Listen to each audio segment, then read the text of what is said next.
Scorecard terdiri dari kata balance dan scorecard. Kata balance atau berimbang berarti adanya keseimbangan di antara 4 perspektif dalam BSC yang mencakup 1. Perspektif keuangan atau finansial, 2. Perspektif pelanggan atau customer, 3. Perspektif proses bisnis internal atau internal business process, 4. Pembelajaran dan pertumbuhan atau learning dan growth. Kata scorecard adalah kartu yang digunakan untuk mencatat skor performance organisasi dan juga untuk merencanakan skor yang hendak diwujudkan di masa depan. BSC, konsep manajemen yang membantu menerjemahkan strategi ke dalam tindakan. BSC dikembangkan di awal 1990-an oleh Robert Kaplan dan David Norton sebagai upaya untuk memantau pencapaian tujuan organisasi dan tidak hanya dari perspektif finansial melainkan dari perspektif pelanggan, penyempurnaan proses internal serta pembelajaran dan inovasi atau pertumbuhan. Beberapa pendapat tentang BSC.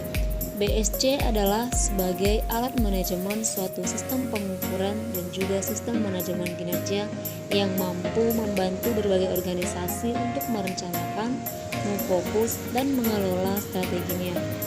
BSC adalah suatu sistem manajemen strategik yang berbasis pengukuran atau measurement, menetapkan aktivitas-aktivitas dalam suatu strategi dan memonitor kinerja strategi tersebut dalam mencapai tujuannya. Konsep balance scorecard atau BSC yaitu manajemen tradisional memandang keberhasilan organisasi hanya dari ukuran keuangan seperti likuiditas, rentabilitas, return of investment atau ROI atau profit. BSC memandang ukuran keberhasilan bukan hanya dari perspektif keuangan, tetapi harus ukuran seimbang atau balance antara keuangan dan non-keuangan menjadi 4 perspektif keuangan, pelanggan, proses bisnis internal, pembelajaran, dan pertumbuhan. BSC ibarat instrumen dashboard dalam mobil, cockpit dalam pesawat atau raport sekolah, selalu memberikan sinyal posisi keberadaan, kecepatan mencapai tujuan atau kondisi, warna merah, kuning, atau hijau.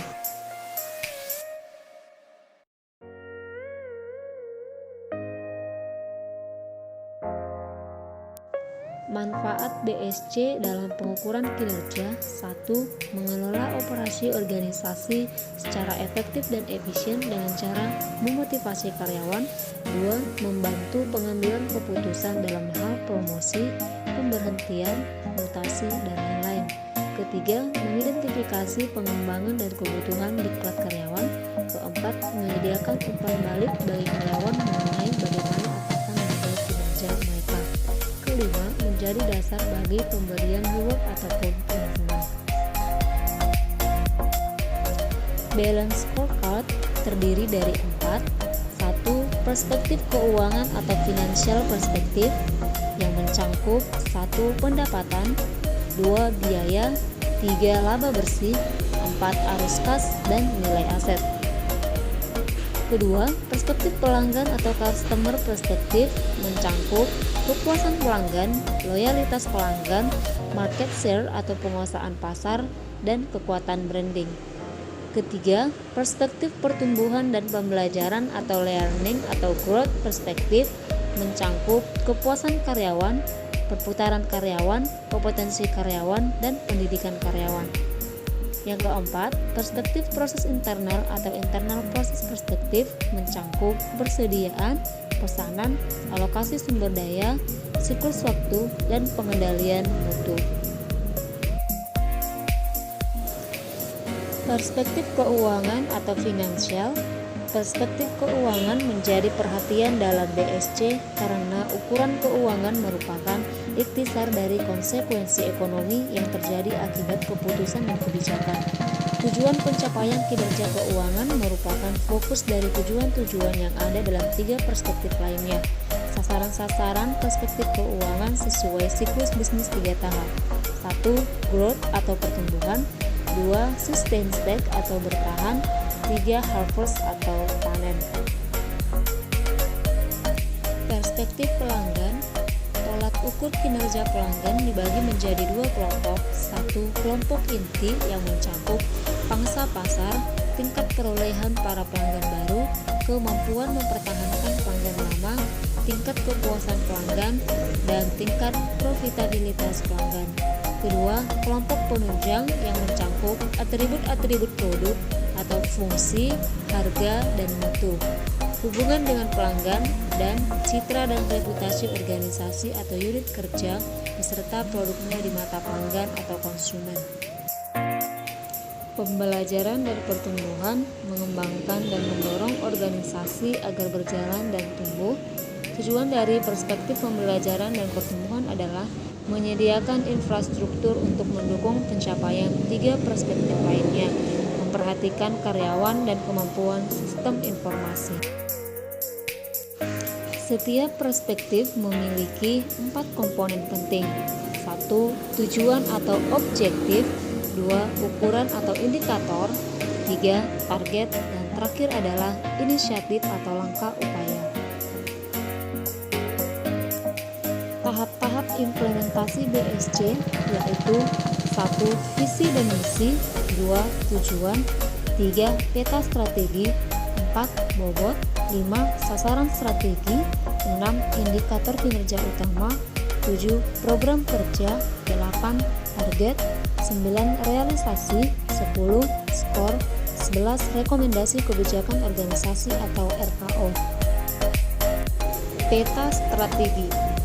Pengertian dari peta strategi adalah menggambarkan hubungan kausal antar tujuan sebagai suatu kesatuan. Kemudian, peta strategi juga merupakan peta jalan atau roadmap agar pelaksanaan kegiatan berhasil dengan sebaik-baiknya. Rencana tindak. Program kerja rencana kerja tahunan atau RKT adalah kegiatan untuk mencapai tujuan. Inisiatif strategik merupakan rumusan kegiatan pencapaian tujuan sesuai misi dan berimplikasi pada pencapaian visi.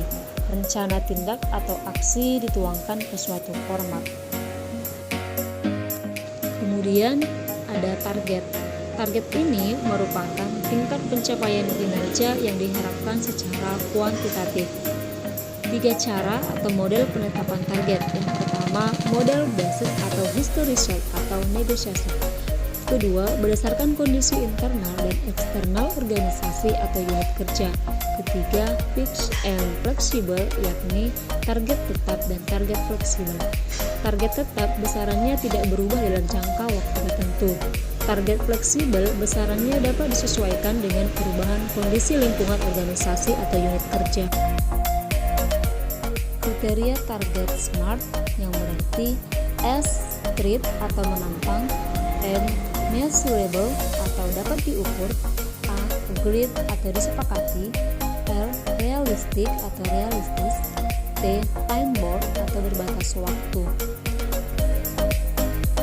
Kemudian adanya realisasi. Untuk lebih memahami isi target tersebut, kalian dapat men-screenshot-nya agar kalian tahu apa isi dari tabel berikut. Terima kasih.